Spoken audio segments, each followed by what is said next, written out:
अस्सलामुअलैकुम वरहमतुल्लाहि वबरकातुहू। आज हम सीखेंगे लेसन नंबर 16।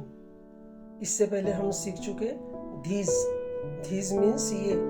धीज एक के लिए और नज़दीक के लिए इस्तेमाल किया जाता है। जब कोई चीज़ दूर है और एक है तो जब इस्तेमाल किया जाएगा that, THAT, that. That means वो।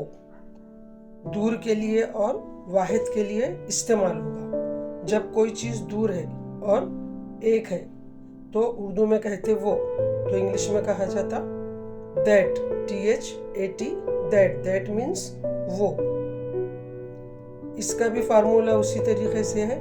Subject, helping verb, object. Assertive sentence, बयानिया जुमला। वो एक उस्ताद है तो सब्जेक्ट लेंगे पहले, वो को क्या कहा जाता? दैट। ये दैट लेंगे। फिर helping verb is, that is. उस्ताद यानी teacher, a teacher, that is a teacher. यहाँ पर आर्टिकल इस्तेमाल हुआ। वावेल्स, टी ना वावेल की आवाज दे रहा ना वावेल से शुरू हो रहा, इसलिए हमने यहाँ पर लिए a. That is a teacher.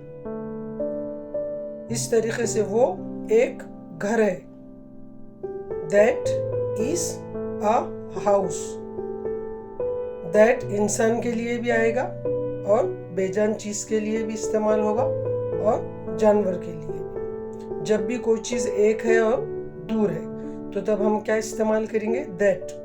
Number 1 पे दैट, नंबर 2 पे is a house.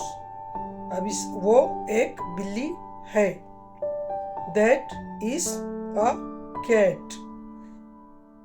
C vowel की आवाज दे रहा ना वावेल से शुरू हो रहा, इसलिए यहाँ पर लिया गया ए। That is a cat. वो एक बिल्ली है। वो एक कुत्ता है। That is a dog. वो एक इमारत है। That is a building. इस तरीके से हमारे ये 5 असर्टिव सेंटेंस हुए। आप इसकी ज़्यादा प्रैक्टिस कीजिए, ओरल भी और रिटन भी। अब हाँ, दूसरा सेंटेंस निगेटिव।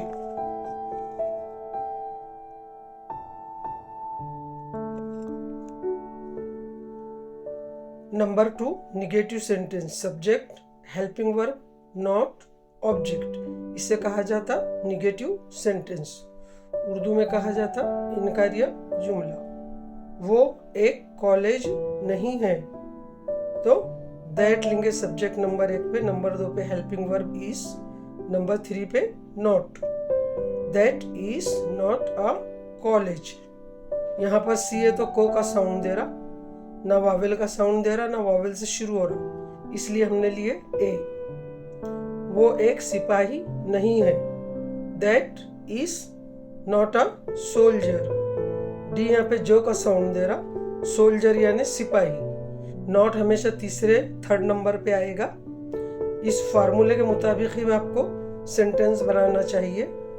सेंटेंस बनाने का यही मेथड है। वो एक ड्राइवर नहीं है। That is not a driver.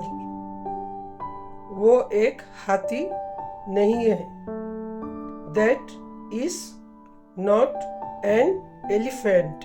अब यहाँ पर देखो एन इस्तेमाल किया गया है। ये वो आर्टिकल था, ये दूसरा आर्टिकल है एन। एलिफेंट ई से स्टार्ट हो रहा और वावेल से स्टार्ट हो रहा और वावेल का ही साउंड दे रहा, इसलिए यहाँ पर इस्तेमाल किया गया एन। जब ये नाउन वावेल से स्टार्ट होगा और वावेल का साउंड देगा तो हम क्या यूज करेंगे? एन।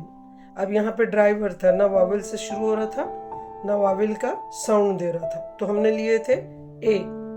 अब यहाँ पर हम देखेंगे इसको, एलिफेंट ई से स्टार्ट हो रहा, ई वावेल है और साउंड भी दे रहा ई का, तो इसलिए यहाँ पर लिया जाएगा एन। एक के लिए क्या लिए? एन।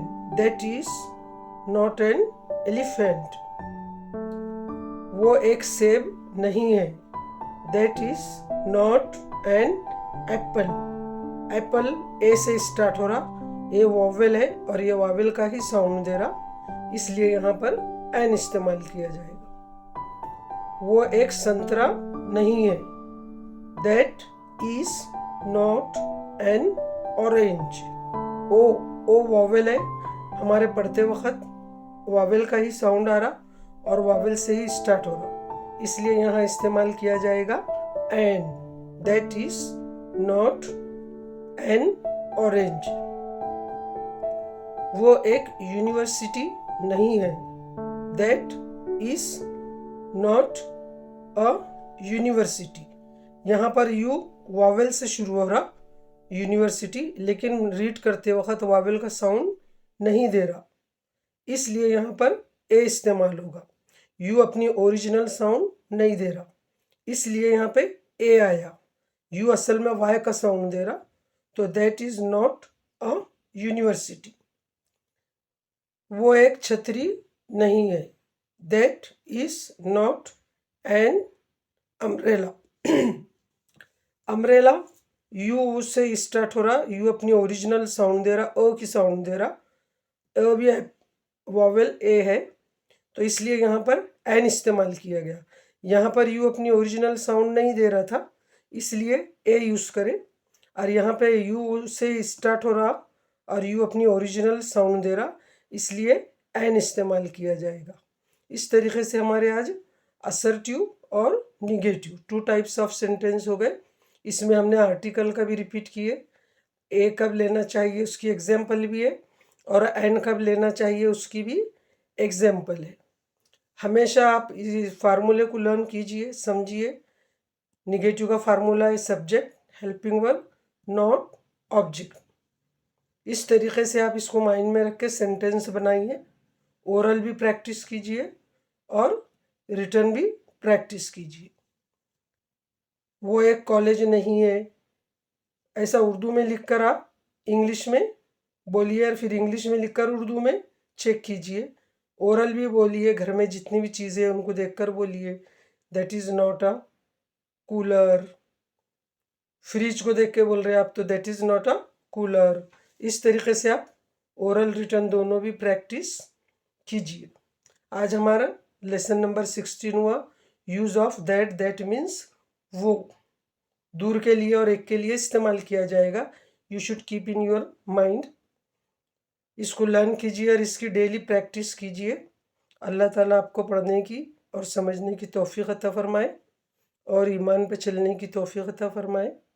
और आपसे एक रिक्वेस्ट है, इसको आपके जितने भी रिलेटिव्स हैं उसमें शेयर कीजिए, सब्सक्राइब कीजिए। जितना हो सके अपने लोगों, जितना हो सके सब में शेयर कीजिए। अल्लाह हाफिज़।